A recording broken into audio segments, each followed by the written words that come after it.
আবারও চলে এসেছে আজকে সেই ভাইরাল বাদামওয়ালার কাছে, যিনি ভবানীগঞ্জ বাজারের বিভিন্ন প্রান্তে বাদাম বিক্রি করেন। আসলে 2 টাকা থেকে শ তার বাদাম বিক্রি শুরু, আজ 20 টাকা শ, তাই না? বাদাম 30 টাকা শ, 300 টাকা কেজি। যারা নেবেন চালু চালু করে আসবেন, মাঝে কাঁচা বাদামও আছে, পাকা বাদামও আছে। যারা নেবেন চালু চালু আসবেন। বাদামটা 1-2 এর মধ্যে আজকে বেচে দেব। আমি গ্যারান্টি ক্লিয়ার চলাফেরা করি, চ্যালেঞ্জ করে চলাফেরা করি। আমি গরিব, যেটুকা বাদাম বিক্রি করি গরম, অল টাইম গরম।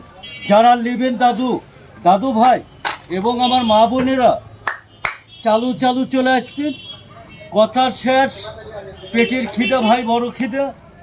আজকে বেশি রকম কথা বলতে পারলাম না দাদা।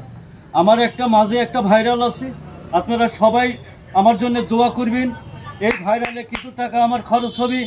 আমি বিকাশ চ্যালেঞ্জ করে বলতে চাই, আমি একটা কিছু করতে চাই এই বাগমারাতে।